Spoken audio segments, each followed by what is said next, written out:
गया है। मैं ये चाहूँगा कि डिजिटल मार्केटिंग के अंतर्गत मेरे अभिकर्ता साथी अपना खुद का ऑडियो बनाएँ, खुद की ऑडियो बनाएँ, जब खुद की वीडियो बनाकर अपने प्रोस्पेक्ट क्लाइंट को शेयर करें। It will help them to bring good business. Make your own video, short video, and send it to all your prospects, client. Thereafter, talk them.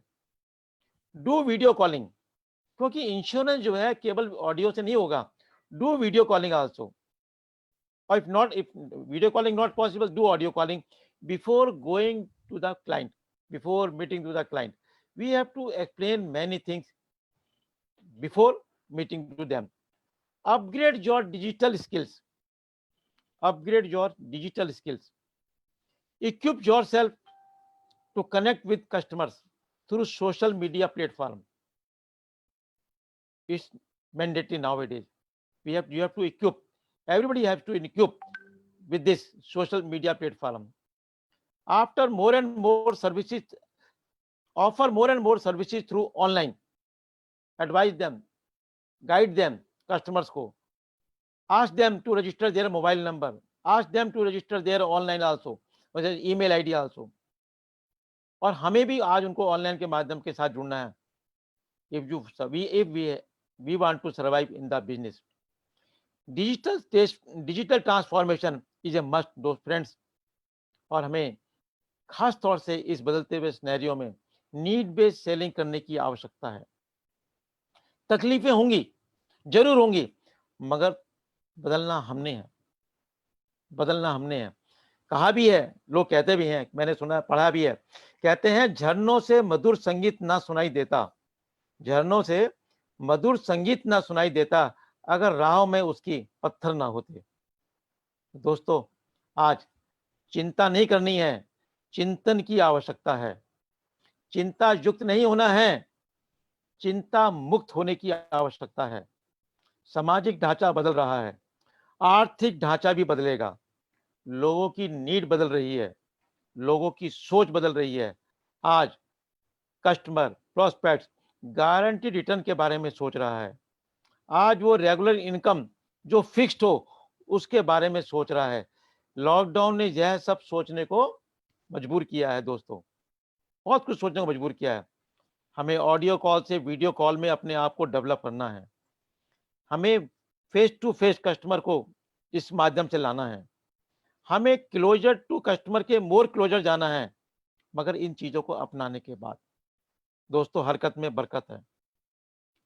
एक बात और मैं जरूर कहना चाहूंगा, इस प्रेजेंट सिनेरियो में जो आज का समय चल रहा है, हमें अपने आसपास रहने वाले समस्त लोगों को, समस्त नेबरर्स को कांटेक्ट करने की जरूरत है.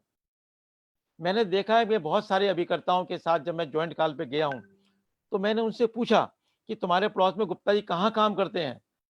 तो जवाब था, कहीं सर्विस करते हैं, पता नहीं है. इसका मतलब क्या है कि हमारे पड़ोस में हमें यह नहीं पता कि हमारे गुप्ता जी कहाँ हैं. मेरा ये मानना है कि हम अपनी मूवमेंट को अगर हम रिस्ट्रिक्टेड मानते हैं, तो हम अपने पास में, पड़ोस में, पूरी गली में, पूरे इलाके में, पूरी कॉलोनी में, पूरी सोसाइटी में लोगों को मालूम हो जाना चाहिए you are working in LIC of India. मैं आपको बताऊं कि अगर पूरी गली में लोगों को मालूम पड़ गया तो आपको इतना बीमा वहीं से मिल सकता है, आपको कहीं जाने की जरूरत नहीं है. और क्योंकि उनके घर के नजदीक रहते हैं, you may provide them service eight their door step without more movement in the field.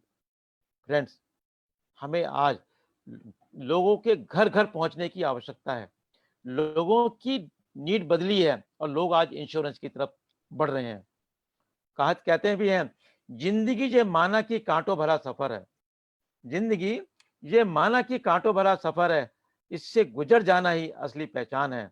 बने बनाए रास्तों पर तो सभी चलते हैं, खुद जो रास्ते बनाए वही तो इंसान है, और वही मेरा भी करता है.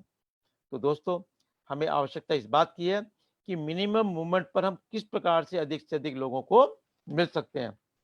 Use concept of human life value.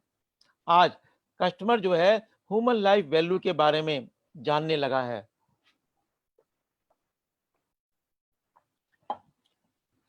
क्यों जानने लगा है? क्योंकि आज रोटी, कपड़ा, मकान के बाद अगर कोई बेसिक नीड्स आई है, या बेसिक नीड पैदा हुई है, और that is a fourth need, that is a life insurance.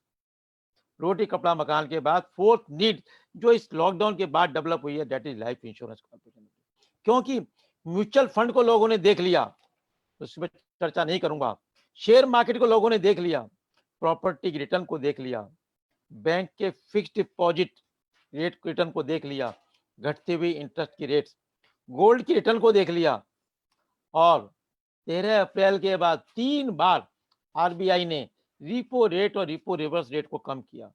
पिछले 20 साल के अंदर भी आप बैंक के fixed deposit rate of interest को अगर आप देखेंगे तो कितना जबरदस्त ड्रास्टिक डिक्लाइन है। दोस्तों, आज कस्टमर मॉडरेट रिटर्न की आवश्यकता को महसूस करता है। आज कस्टमर अपनी सिक्योर इन्वेस्टमेंट के बारे में बात करता है। आज वह चाहता है कि मेरा कैपिटल सेफ कहाँ है। अगर वो है तो आज एलआईसी ऑफ इंडिया के पास है। दोस्तों, we have to love our profession, we have to love our profession. LIC is one of the fantastic wonderful organisation in the world. एक छोटी सी मैं आपके साथ चीज शेयर करता हूँ, छोटी सी स्टोरी है कि एक बार एक व्यक्ति ट्रेन में सफर कर रहा था। मान लो ये एग्जांपल मैं अपने ऊपर ही लेके बताता हूँ। ट्रेन में सफर कर रहा था, मेरी बगल वाली सीट के ऊपर एक व्यक्ति बैठा हुआ था। ट्रेन में जब हम को पैसेंजर होते हैं तो हम बातचीत करना अच्छा लगता है। तो जब उनसे पूछा कि भाई साहब आप का क्या बिजनेस है, आप क्या काम करते हैं, तो उस व्यक्ति ने मुस्कुराते हुए बोला कि मैं टिम्बर मर्चेंट हूं। उसने मुझसे पूछा आप क्या करते हो, मैंने कहा मैं एलआईसी में हूं। मगर मेरी क्यूरियोसिटी कम नहीं हुई। मैंने उससे पूछा भाई टिम्बर मर्चेंट कहां पर काम करते हो, टिम्बर मर्चेंट आप कहां पर हैं? उसने बोला दिल्ली में हूं। हमने तुरंत जवाब दिया मैं भी दिल्ली में हूं। उसने कहा, फिर मेरा और मन में इच्छा जागी कि भाई दिल्ली में आपकी टिम्बर मर्चेंट का बिजनेस कहां पर है? उसने बोला कनॉट प्लेस में है। मुझे और खुशी हुई। हमने कहा कनॉट प्लेस में मेरा भी डिविजनल ऑफिस है। हमने फिर पूछा कि भाई डिविजनल ऑफिस में है, आपका कनॉट प्लेस में कहां पर है? कहते ओडियन के पास में है। अब और मेरी उत्सुकता जागी कि ओडियन के पास में भाई टिम्बर मर्चेंट की शॉप तो समझ में नहीं आई मेरे को आज तक। हमने दोबारा फिर उससे पूछा कि भाई ओडियन के पास में टिम्बर मर्चेंट की जो आपकी शॉप है वो कहां पर है? कहता नहीं मैं ओडियन सिनेमा के पास में दातुन बेचने का काम करता हूँ, दातुन बेचने का काम करता हूँ। मैंने उस तभी समझा कि यह व्यक्ति अपने प्रोफेशन को कितना मोहब्बत है, कितना प्यार करता है, और एक ना एक दिन यह व्यक्ति बहुत ही बड़ा आदमी बनेगा। दोस्तों, जो लोग अपने एलआईसी के प्रोफेशन को प्यार करते हैं ना, बहुत ऊंचा जाते हैं। We have to love our organisation. बहुत कुछ हमारी इस ऑर्गेनाइजेशन हमें दिया है। प्रभु श्री राम कहते हैं, जब प्रभु श्री राम जब लंका पे जब उनका युद्ध होना था, तो पुल के ऊपर जो है पुल बनाना था समुद्र के अंदर। जब पुल बनाना था तो नल और नीर उसके ऊपर राम लिखकर हर पत्थर को समुद्र में जब डाल रहे थे तो वो पत्थर तैर रहा था, पत्थर तैर रहा था। भगवान श्री राम सब कुछ देख रहे थे। ये पत्थर के ऊपर श्री राम लिखा जा रहा है, और पत्थर को जैसे ही पानी में डाला जाता है वो पत्थर तैरने लगते हैं। तो भगवान श्री राम को खुद को भी सोचा क्यों ना मैं भी एक पत्थर डाल दूं, मैं भी इसमें क्यों ना योगदान दूं। और उन्होंने क्या किया, उस पत्थर में एक पत्थर को उठाया और उन्होंने वो समुद्र में डाल दिया। जैसे ही समुद्र में डाला वो पत्थर डूब गया, जैसे ही समुद्र में डाला वो पत्थर डूब गया। भगवान श्री राम ने देखा किसी ने देखा तो नहीं। तुरंत उन्होंने कहा मैं किससे पूछूं, मेरा पत्थर डूब गया, जहां पे ये मेरे नाम के पत्थर तैर रहे हैं। उन्होंने तभी श्री जामवंत जी को बुलाया और जामवंत जी को सारी घटना बताई कि जामवंत जी एक बात बताओ, ये सब मेरा पत्थर पे नाम लिख रहे हैं और तैर रहे हैं, और मैंने पत्थर अपने हाथ से डाला तो डूब गया। तो जामवंत जी ने कहा कि प्रभु, आपसे ज्यादा शक्ति आपके नाम में है, आपसे ज्यादा शक्ति आपके नाम में है।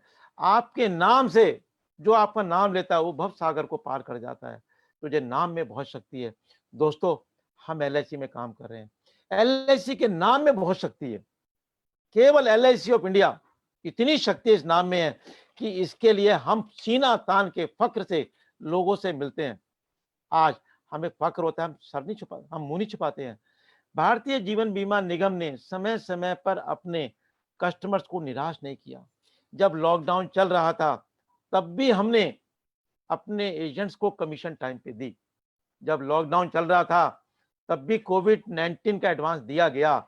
जब लॉकडाउन चल रहा था, जीवन अक्षय जीवन शांति के एन्युटेंट को अपनी पेंशन पेमेंट टाइम पर दी गई। जब लॉकडाउन चल रहा था, बहुत सारे ऐसे काम हुए, चाहे वो पीएनजीएस में क्लेम पेमेंट थी, चाहे एसबीआई मैच्योरिटी की पेमेंट थी, चाहे एम्प्लॉयज की सैलरी थी, सबने उस काम किया जिस समय हमारे अधिकतर साथी अपने घरों में कैद थे।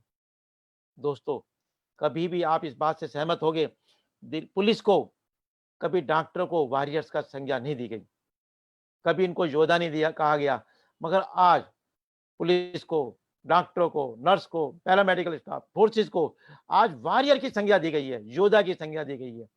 आज हमें इकोनॉमिक योद्धा बनने की आवश्यकता है। आज हमें भी इकोनॉमिक योद्धा बनने की आवश्यकता है।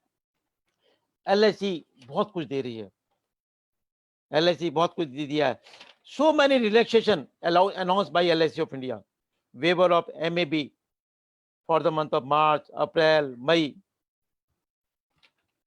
advance दिया ही है, waiver of escalation clause, relaxation in club membership entry and continuing including Galaxy and corporate club, relaxation in carrier agents scheme, moratorium on recovery of advances till June 2020, etc.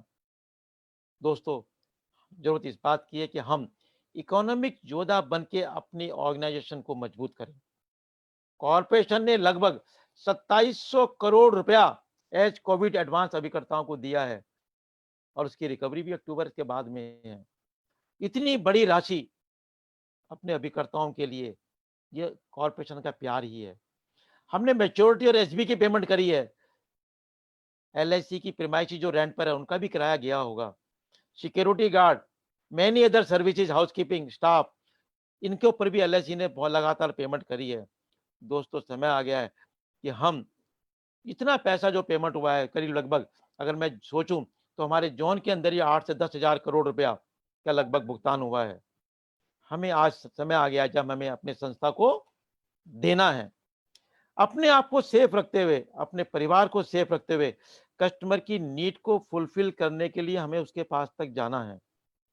याद करो, गुजरात में भुज का इलाका, जब अर्थक्वेक आया था, पूरा भुज भूकंप में तहस-नहस हो गया था, मगर आज बहुत ही सुंदर शहर बन गया है। आज इसकी शहर की, भुज की गिनती गिने-चुने अच्छे शहरों के अंदर, सुंदर शहरों में आती है। हमें भी सीखना है, हमें भी बदलना है। एलआईसी का प्रोडक्ट बहुत बिकेंगे, बशर्ते कि हम इस परिस्थिति को समझें और उसके अनुरूप अपने आप को ढालें। नेगेटिव का वायरस यदि हम में आ गया तो पता नहीं कितनों को नुकसान पहुंचाएगा, पता नहीं कितनों को नुकसान पहुंचाएगा। So we have to be more careful. अपने आप को उत्साहित रखना है, अपने आप को जोश में रखना है। हमारे रेस्पेक्टेड प्राइम मिनिस्टर साहब, ऑनरेबल प्राइम मिनिस्टर साहब ने कहा था कि India has converted crisis into opportunity. India has converted crisis into opportunity. Yes, PPE kit and mask 95 are today we are the second largest manufacturer in the world। कभी सोचा नहीं था। बहुत सही बात कही कि we have to convert crisis into opportunity। आज जो चीज है, आज जो शुगर मिल है, मैं देख रहा था कल, शुगर मिल जो है सैनिटाइजर बना रही है। कभी सोचा था शुगर मिल वालों ने कि हम लोग सैनिटाइजर बनाएंगे? Product is not the differentiator दोस्तों, you are the differentiator. You have to, you are the differentiator। Go with any product as according to the need of the customer। but जरूरत इस बात की है, we have to develop desire again, we have to develop winning spirit again। जैसे आप में पहले थी, आज दोबारा हमें निकलने की आवश्यकता है। आप बस ये देखो दुनिया निकल रही है तो मैं भी निकलूंगा, मगर अपने आप को सेफ रखते हुए। We have to bounce back, keeping our self safe. अपने आप को दिमागी रूप से मजबूत बनाना है। जूम पर भी कस्टमर से मीटिंग करो। हमें अनिश्चितताएं डरा रही हैं, उससे डरना नहीं है। हमें अनिश्चितताएं डरा रही हैं, उससे डरना नहीं है। ये आप हमें भी आज अर्थव्यवस्था के साथ चलना है, अर्थव्यवस्था के साथ गति प्रदान करनी है और हमें हर चीज़ का हल निकलेगा और इसका भी हल निकलेगा। दोस्तों आप पे निर्भर करता है कि आप 2G, 3G, 4G पर निर्भर रहते हैं, ये आपकी चॉइस है, मगर ज़माना तो 5G की ओर बढ़ गया है। हमें अपनी शैली को बदलते हुए, काम को सीखते हुए, नई शैली को सीखते हुए अपने काम को अंजाम देना होगा। लर्न से अर्न, लर्न सीखने से, लर्न से अर्न, मैं कहता हूं मगर अब रीलर्न से रीअर्न करना होगा। रीलर्न हमें सीखना होगा और तभी हम लोग रीअर्न की ओर बढ़ेंगे। राइट पर्सन से राइट बात करनी होगी एंड योर रिस्पॉन्सिबिलिटी आपकी ज्यादा मजबूत होनी चाहिए। इसलिए कहता हूं अर्निंग बढ़ानी है तो हमें इस प्रकार की लर्निंग को भी बढ़ाना होगा। परिस्थितियां फेवरेबल हैं एलआईसी के लिए। दोस्तों मैं एक बात बता दूं, परिस्थितियां फेवरेबल हैं। निरंतर गिरते हुए बैंक के फिक्स डिपॉजिट रेट, असामान्य लगातार फ्लक्चुएशन शेयर मार्केट, और एक बात और जो मैंने पिछले महीने में देखी थी, मैं दोबारा याद दिला दूं, अति श्रेष्ठ रेटिंग वाली म्यूचुअल फंड कंपनी ने अपना 6 कंपनियों का व्यवसाय बंद करना, मैं नाम नहीं लेना चाहूंगा, जिसके बारे में कहा जा सकता था कि वो 24 से 40% रिटर्न देती है, उसने बंदा व्यवसाय बंद कर दिया। समय धन की वापसी, उस म्यूचुअल फंड में लगे हुए पैसे की, उस कंपनी में लगे हुए पैसे की धन की वापसी नहीं हो रही है। आदि ऐसी घटनाएं घट रही हैं जिससे कि आर्थिक ढांचा बदल रहा है, लोगों का इन्वेस्टमेंट पैटर्न बदल रहा है। हमें इसे समझना होगा, हमें इसे समझकर अपनी मार्केटिंग को अंजाम देना होगा। मगर फिर कहता हूं बार बार, सेफ्टी इंपॉर्टेंट। कहते हैं मैथमेटिक्स में क्या होता है, एक प्रॉब्लम का एक सॉल्यूशन होता है, मगर इन रियल लाइफ में एक प्रॉब्लम के many solution. Passion and conviction without action is only theoretical conception. Passion and conviction without action is only theoretical conception. Theoretical वाले सक्सेस नहीं होते दोस्तों, इम्प्लीमेंटेशन वाले सक्सेस होते हैं। आज समय आ गया है कि हम अपने आप को एक्शन में लेके आए। सो रीथिंक एंड रीबिल्ड करने की हमारे को जरूरत है। अगर अगर कोई व्यक्ति लॉन्ग जंप में 10 फीट कूद सकता है और वह केवल 2 फीट ही कूदता है, जो 2 फीट ही जंप करता है, तो उसको कोई भी अप्रिशिएट नहीं करेगा। इसी प्रकार से अगर कोई आपकी परफॉर्मेंस बहुत बढ़िया आ सकती थी, मगर अगर परफॉर्मेंस कम है तो नोबडी विल अप्रिशिएट। क्योंकि आप लोग आज इस माध्यम से जो जुड़े हुए हैं, सभी दोस्त हमारे एफपीआरटी के, मैं आपको बताऊं, you are the role model. FPRT के लोग जो हैं, they are the role model for our corporation. आप अच्छा काम करते हैं, आपको देखकर बाकी ब्रांच के अभिकर्ता और मोटिवेट होकर काम करते हैं। आज हमें अपने इस रोल मॉडल को द्वारा जिम्मेदारी को समझते हुए, टॉर्च बियरर बनते हुए, समझते हुए, टॉर्च बियरर का काम करते हुए, हमने अपनी शाखा में एक बेहतर काम देने की आवश्यकता है। दोस्तों, sales is nothing but sales is transfer of enthusiasm. हमें अपने इंथुजियाज्म को, उत्साह को बढ़ाने की जरूरत है।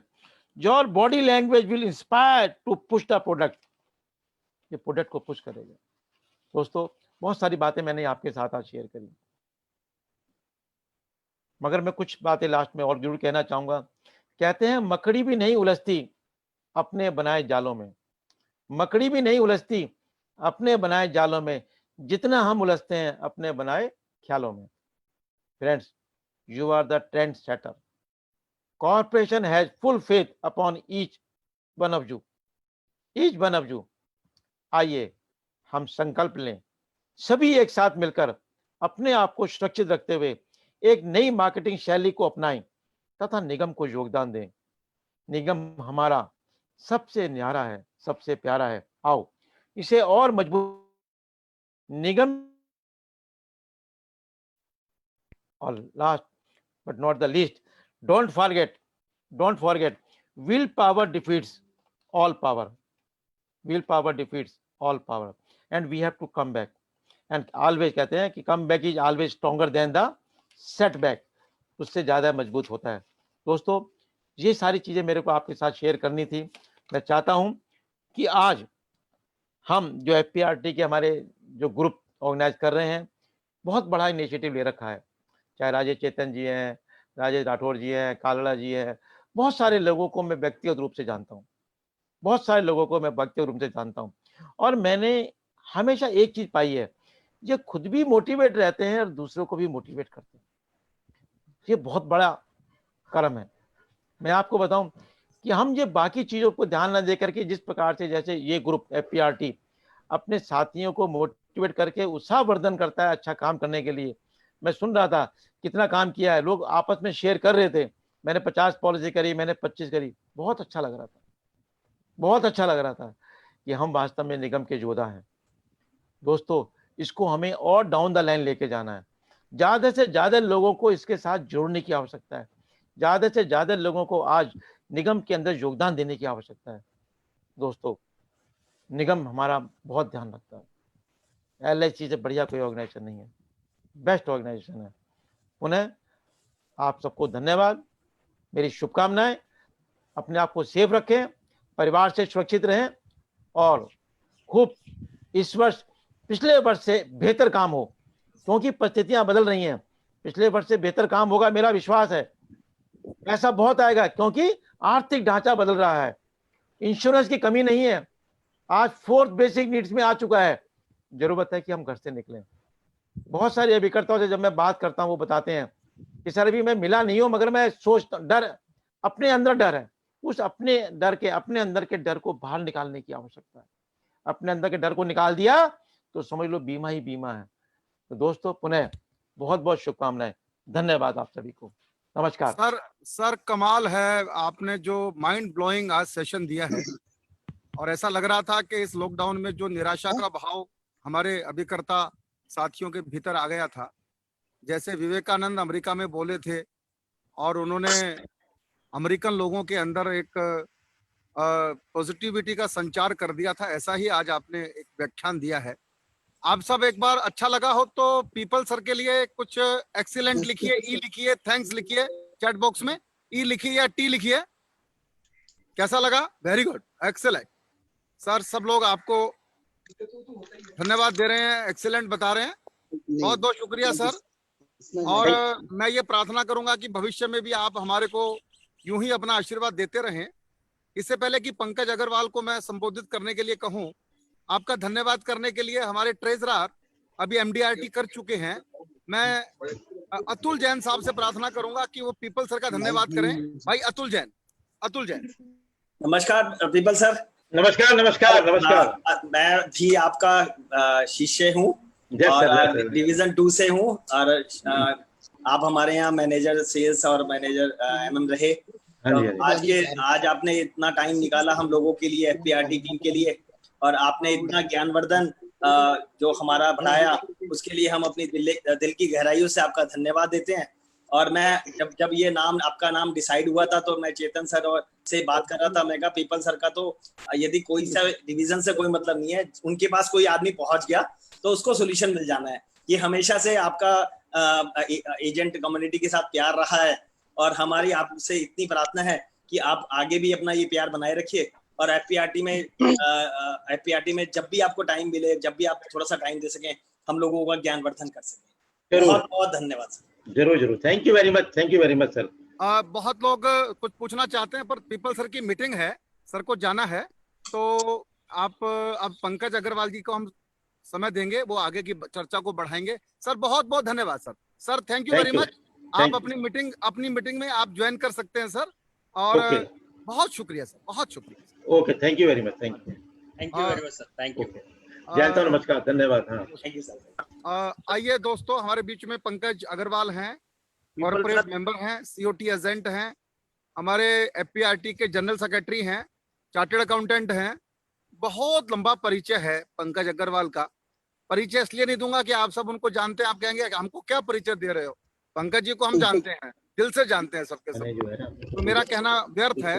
मैं चाहता हूं कि 10-15 मिनट के लिए हम पंकज जी को सुने। पंकज जी ने कुछ अभी नए नए प्रयोग किए हैं, नए नए एक्सपेरिमेंट किए हैं, और वो एक्सपेरिमेंट आपके बहुत काम आएंगे। मैं चाहता हूं पंकज जी वो प्रयोग जो उन्होंने किए हैं वो भी आपके साथ शेयर करें। कुछ लोग चैट बॉक्स में लिख रहे थे कि पंकज जी ने कोई वीडियो बनाया है वो यहाँ क्यों नहीं दिखाते? वेरी गुड, आप पंकज जी से प्रार्थना कर सकते हैं कि वो दिखाएं जरूर। दोस्तों मैं पंकज जी को बुलाऊंगा तो ये अच्छी बात है, आप भी तो कुछ करेंगे, सारे काम मैं थोड़ी करूंगा यार। आप लोग मेरे साथ साथ देते नहीं हो, मेरा सब मेरे से केवल काम लेते हो।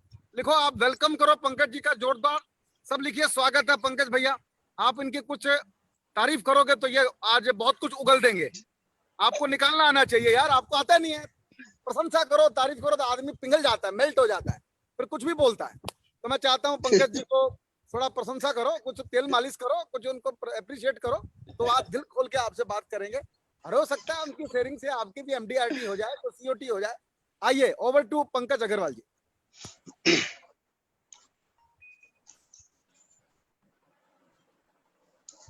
राजेश भाई बहुत बहुत धन्यवाद आपका, हमेशा की तरह। मतलब आपसे जो सबसे ज्यादा जीवन में सीखा है वो तारीफें करना सीखा है। और आशा रखता हूँ आपको आवाज आ रही होगी राजेश भाई, क्या आप एक बार कंफर्म कर सकते हैं? आ रही है पंकज भैया, आ रही है, बोलिए बिल्कुल आ रही है। यस, सो बहुत बहुत धन्यवाद राजेश भाई। सभी पार्टिसिपेंट्स को मेरा बहुत बहुत नमस्कार। और क्योंकि अभी पीपली जी ने अपना सेशन अभी फिनिश किया, हमसे बातचीत की, इतनी अद्भुत बातचीत थी, तो मैं एक चीज और शेयर करता हूँ। 2009 में हम लोगों ने एक प्रोग्राम किया था जिसमें 450 के करीब ऑडियंस थे, और पीपली जी उस वक्त हमारे DO2 में ही थे। तो पीपली जी AK शर्मा जी जो उस वक्त SDM साहब थे, तो SDM साहब के साथ आए थे, और that programme was one of the very successful programme. Rajesh भाई आपको भी शायद याद होगा, आपने एक मित्र को कविता पाठ के लिए भी भेजा था। जी मैं आया था, मुझे याद है। तो पीपली जी, और ये हमेशा बहुत सहयोगी रहे। पीपली जी हमेशा मोटिवेट करते हैं, हर बात का कोई भी प्रॉब्लम होती है बहुत पर्सनली लेके, उसको पेन लेके, and he is very positive attitude, he has a very positive attitude. तो आज हम लोग बहुत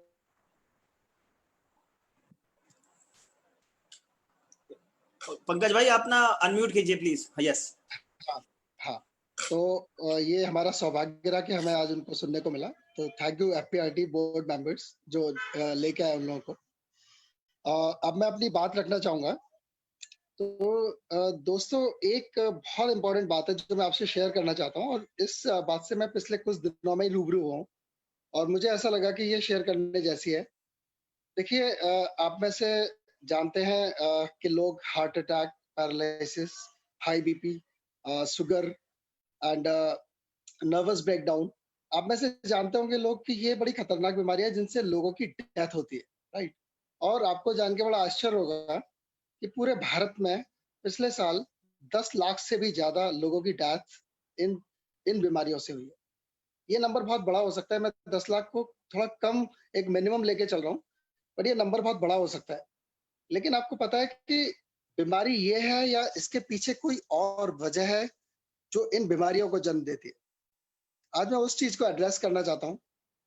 तो मैं आपको शेयर करना चाहता हूँ कि ये जो डेथ्स हुई हैं वो इन बीमारियों से, दिखने में तो लगता है कि वो इन बीमारियों से हुई है, बट द फैक्ट इज कि वो ये जो बीमारियां हुई हैं उसका जो मुख्य कारण पाया गया है, that is stress. Very good, Jyoti ji ने लिखा है financial stress. Okay, so financial stress है या स्ट्रेस है, कोई भी तरह की चिंता है जिसकी वजह से ये बीमारियां हमारे शरीर में जन्म लेती हैं।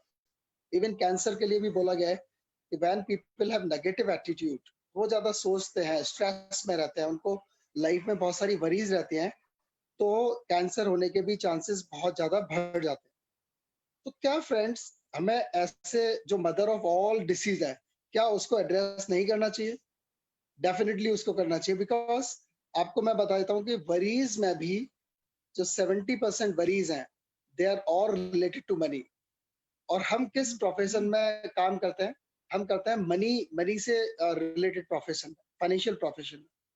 तो अगर हम अपने कस्टमर्स की, अपने फ्रेंड्स की 70% वरीज को खत्म कर दें, क्योंकि हम में उसको खत्म करने की स्किल है, तो क्या आपको लगता है कि वो हम उन लोगों को और अपने आप को काफी बीमारियों से बचा सकते हैं?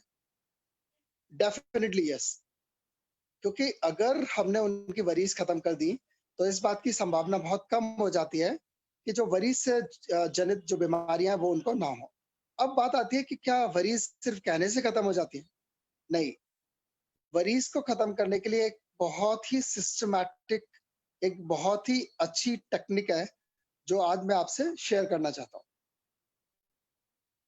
देखिए जब मैं फाइनेंशियल वरीज की बात करता हूँ तो देयर इज साइंटिफिक प्रोसेस जिसमें कुछ स्टेप्स हैं। उन स्टेप्स को अगर हम अडॉप्ट करते हैं तो हमारी बहुत सारी फाइनेंशियल वरीज खत्म हो सकती है, राइट। सो मैं चाहूंगा कि अगर आप लोगों के पास पेपर और पेन हो तो आप थोड़ा सा इन स्टेप्स को जरूर लिखें, जरूर मेंशन करें, राइट। तो सबसे पहले वरीज को खत्म करने का फॉर्मूला है कि पहले आप लिखिए कि आपको किन किन चीजों से वरीज हैं। जब हम उनको पेन पेपर पे लिखते हैं तो हमारी वरीज कम होना शुरू हो जाती हैं। ये एक बहुत ही इंपॉर्टेंट बात है दोस्तों। हमें चिंताएं काम की नहीं होती कि बहुत सारे काम है हमारे पास।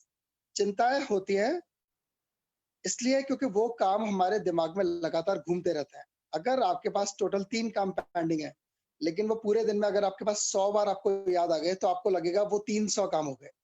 तो सबसे पहले just pen down all your pendencies, all your reasons of worries. जब आपने वरीज के रीजन लिखे उसके बाद आपको, क्योंकि मैं फाइनेंशियल वरीज की बात सबसे पहले कर रहा हूँ, तो आपको देखना है कि आपने अपना एक बजट बनाया हुआ है कि नहीं। बजट क्या होता है? Budget is the statement showing income and expenses. आपकी जितनी भी इनकम्स हो रही हैं या होने वाली हैं प्लस आपके जितने एक्सपेंसेस जो हो रहे हैं और होने वाले हैं आप उनको मेंशन कीजिए। फिर देखिए कि क्या बजट आपकी कैपेसिटी के अंदर है। क्या आपने एक ऐसा बजट बनाया है कि जिसमें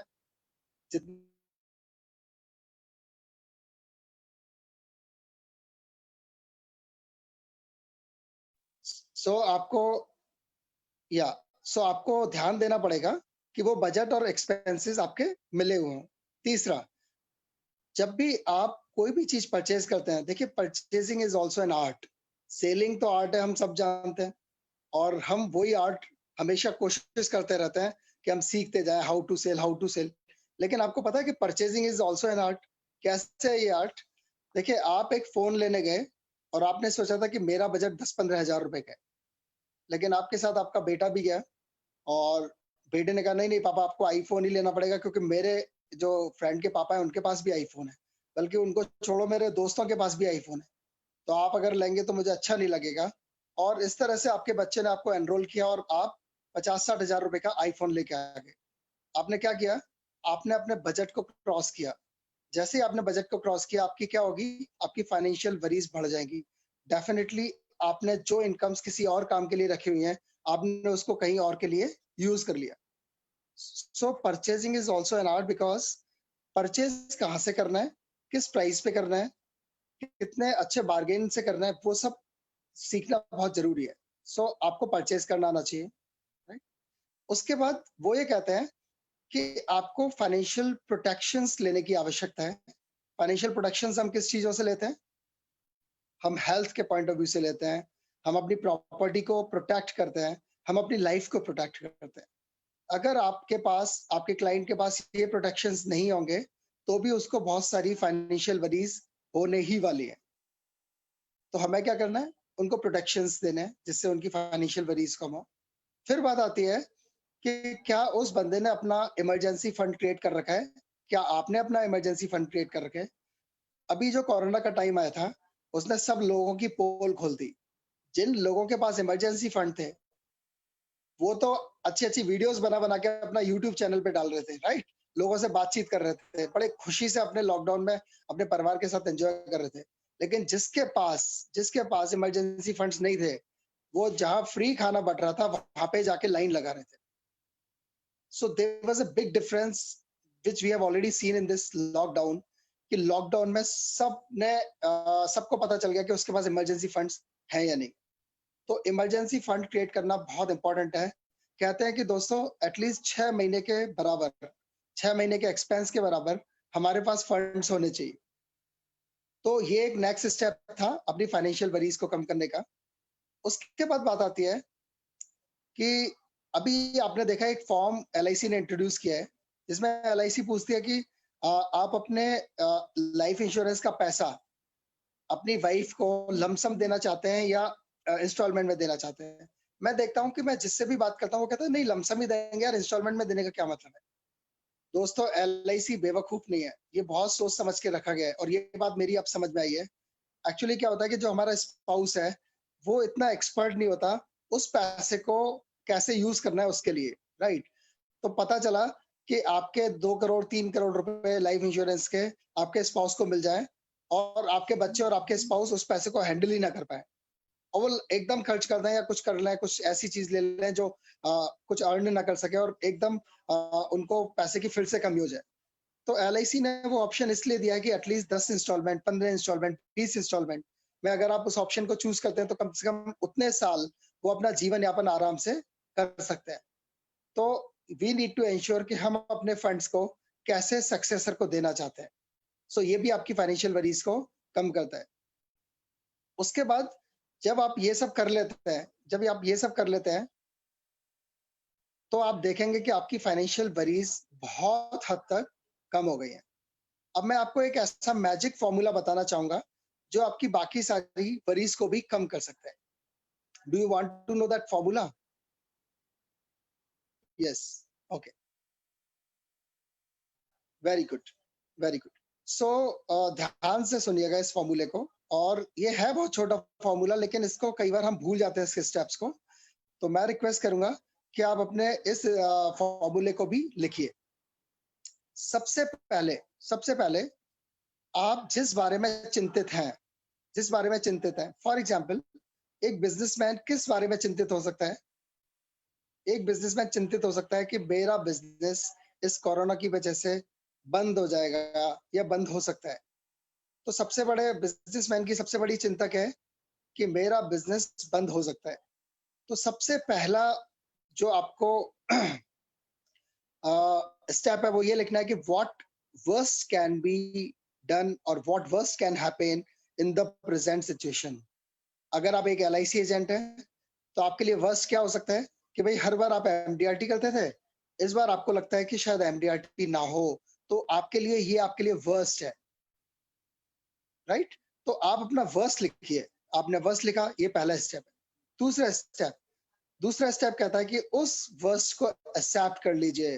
अपने दिमाग को समझाइए कि हाँ, ये मेरे साथ हो सकता है और कोई बात नहीं, मैं इसके लिए प्रिपेयर्ड हूँ, मैं इसके लिए अपने आप को तैयार करूंगा। मैं इस बात को एक्सेप्ट करता हूँ कि कोरोना में बिजनेस बंद हो सकते हैं।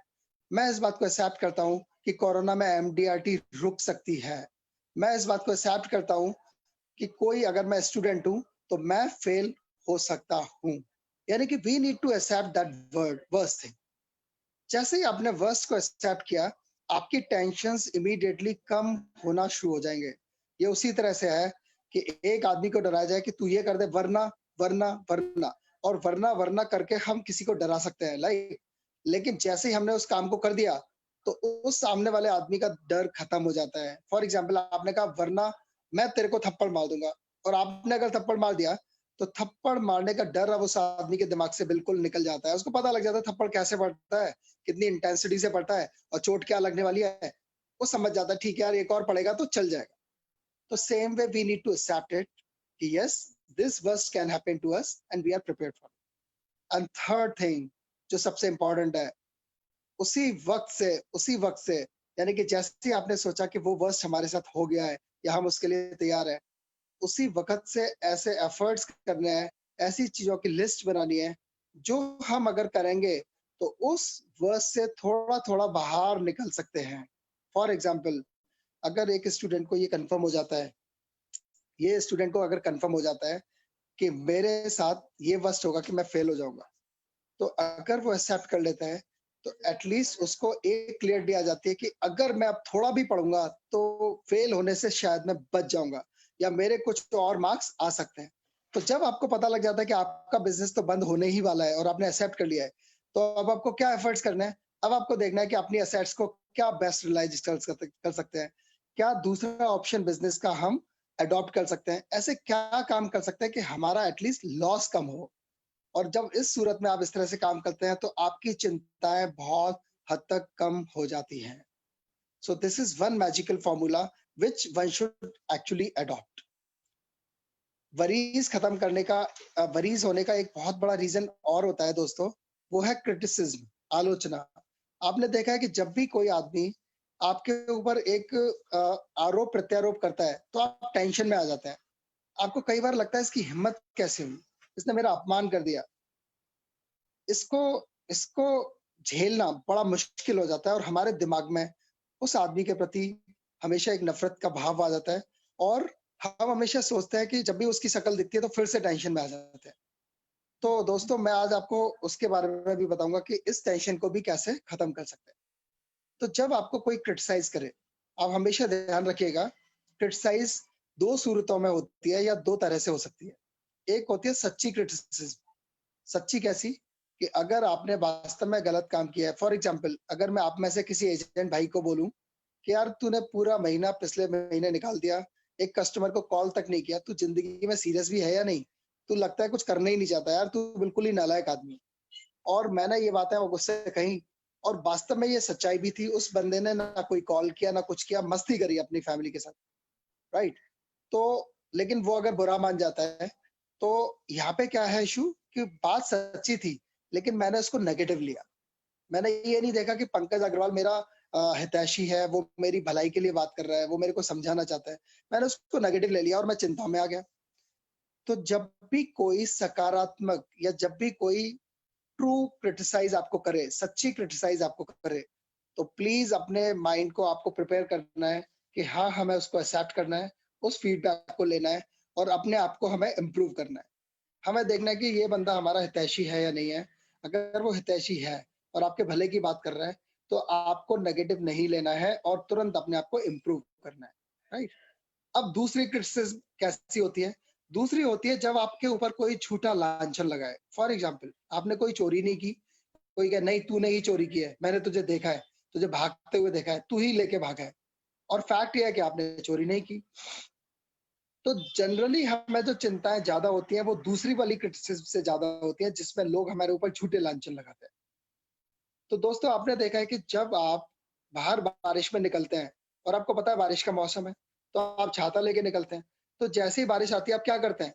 आप अपने छाते को खोल लेते हैं और जो पानी आता है आप अपने छाते को इस तरह से रखते हैं कि वो पानी आपके सिर के पीछे से निकल जाता है, यानी कि वो पानी आपको गीला नहीं करता। तो सेम वे जो क्रिटिसिज्म झूठी हो, जो आलोचना आपकी झूठी हो, जो झूठे लांछन हो, आपको क्या करना है? आपको उसको बारिश की तरह समझना है, उसको बारिश के पानी की तरह समझना है और अपने अज्ञानता रूपी छाते को इस तरह से खोलना है कि भैया हम जानते ही नहीं है उस बात को, हमें ध्यान ही नहीं देना और इस तरह से वो बातें आपके सिर के पीछे से निकल जाएंगी और हमें उन बातों से अपने आप को भिगोना नहीं है। अगर आप ये कर पाते हैं तो आपको एक प्रकार की चिंताएं और जीवन में आप एक प्रकार की चिंताओं से और मुक्त हो सकते हैं। अब जो मैं लास्ट एक और चीज बताना चाहता हूँ वो यंगस्टर्स के लिए बहुत ही उपयोगी है, यानी कि ऐसे लोग जो आपके बच्चे हैं और या यहाँ पे जो यंग एजेंट बैठे हुए हैं जो 20, 22, 25 साल के एजेंट है। मुझे कुलदीप की याद आती है। Kuldeep is almost 26 years. Kuldeep ने काफी हेल्प किया मेरे यूट्यूब चैनल वीडियो बनाने में। मैं उनको थैंक यू बोलता हूँ। So Kuldeep is also very young. उन्होंने अपना कुछ पहले कैरियर चुना था, फिर दूसरा कैरियर चुना, इस तरह से ही changing his career. Now finally he knows कि मुझे क्या करना है। तो दोस्तों, आपने देखा है कि जो चिल्ड्रन होते हैं, बच्चे होते हैं जो प्रोफेशनल क्वालिफिकेशन लेते हैं, उनको सबसे बड़ी समस्या क्या आती है कि उनको पता नहीं लगता कि उनको प्रोफेशन क्या चुनना है। वो बड़े कंफ्यूज हो जाते हैं। उनको लगता है ये करना चाहिए, वो करना चाहिए और ये बहुत बड़ा चिंताग्रस्त कर देता है उनके पेरेंट्स को भी। तो ऐसी सूरत में अगर आप यंग हैं और आपने दो चीजों को सॉर्ट आउट कर लिया तो भविष्य की बहुत सारी चिंताओं को सॉर्ट आउट कर सकते हैं। तो सबसे पहली बात है डिसीजन क्या लेना है कि हमें कौन सा प्रोफेशन चुनना है। तो दोस्तों, कौन सा प्रोफेशन चुनना एक बहुत कठिन काम है और हमारा ध्यान कभी इधर, कभी वो कहता है मैं, अगर कोई साइंस स्टूडेंट होता है तो सोचता है कभी डॉक्टर बन जाए, कभी इंजीनियर बन जाए, कभी ये बन जाए, कभी डाटा साइंटिस्ट बन जाए। तो इसका मैं बहुत अच्छा आपको आंसर देने वाला हूँ जो आप अपने बच्चों को भी दे सकते हैं। तो जब भी कोई प्रोफेशन चुनना हो तो उस प्रोफेशन में कुछ लोग हमेशा बेहतर कर रहे होते हैं। फॉर एग्जाम्पल मुझे अगर सीए करना था तो मैं देख सकता था कि बहुत सारे लोग ऑलरेडी चार्टर्ड अकाउंटेंट्स हैं and they are doing good in their life, right? तो मुझे क्या करना चाहिए था? मुझे उनमें से कुछ लोगों के पास पर्सनली जाके उनसे बातचीत करनी चाहिए थी, उनसे टाइम लेना चाहिए था। अगर उसमें मेरे कुछ पैसे भी खर्च होते हैं, फॉर एग्जाम्पल एक चार्टर्ड अकाउंटेंट अगर 1 घंटे में कंसल्टेंसी देने के 1000 रुपीज चार्ज करते हैं तो मैं उनसे रिक्वेस्ट कर सकता था, सर मैं आपकी कंसल्टेंसी फी पे करने को तैयार हूँ, सर आप प्लीज मुझे 1 घंटे दीजिए। और आपके मन में जितने भी उस प्रोफेशन को लेके प्रश्न है, आप उनसे पूछ सकते थे, आप उनसे पूछ सकते हैं। यानी कि जो लोग LIC एजेंसी ज्वाइन करना चाहते हैं या उनको लगता है LIC is a good profession, उनको क्या करना चाहिए? LIC के जो दिग्गज प्रोफेशनल्स हैं, जो अच्छा काम कर रहे हैं, जो कॉर्पोरेट क्लब मेंबर्स हैं, उन लोगों के पास जा जाके पूछना चाहिए कि LIC के क्या पॉजिटिव है, क्या नेगेटिव है, और इस तरह से उसको अपना प्रोफेशन चुनने में बहुत हेल्प मिलने वाली है।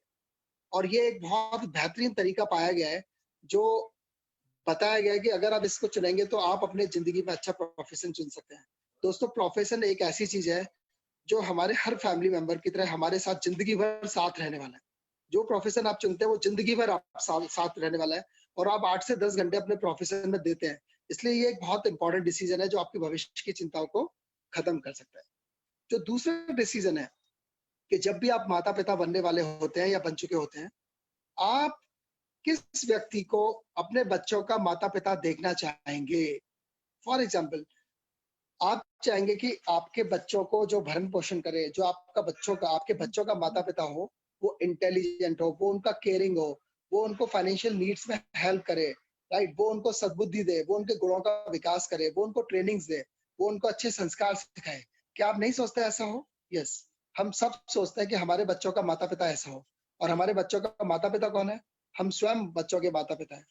इसका मतलब है कि जो हम अपने बच्चों के अच्छे माता पिता से आशा रखते हैं, वही गुण हमारे अंदर आने चाहिए, तभी हम अपने बच्चों के अच्छे माता पिता बन सकते हैं, राइट?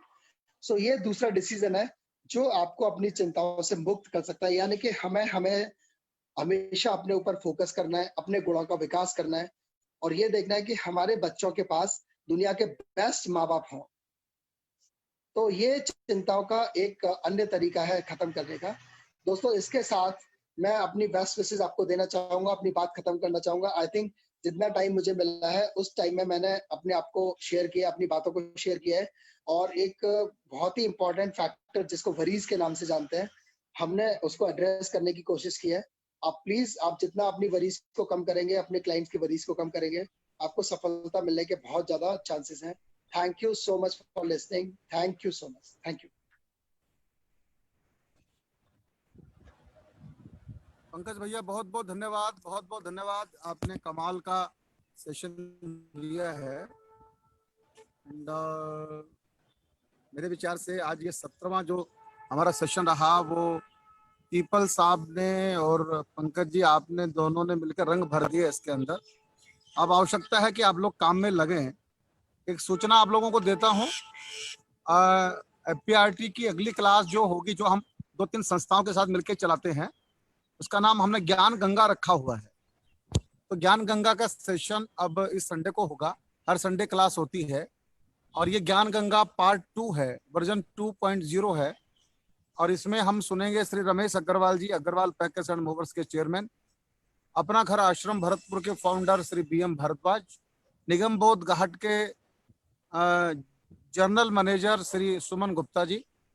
तो आप 8 बजे से 10 बजे तक का ये सेशन रहेगा, और विषय रहेगा सेवा परमो धर्म। ये आप मेरी फेसबुक से शेयर कीजिए, FPRT पर भी ये हमने डाल दिया है। और इस क्लास में आप लोग जरूर उपस्थित रहिए, बहुत कुछ सीखने को मिलेगा। आज के दोनों स्पीकर आपको हमारे कैसे लगे, एक बार हमको सूचित कर दीजिए। लिखिए एक्सीलेंट, अगर दोनों स्पीकर अच्छे लगे हों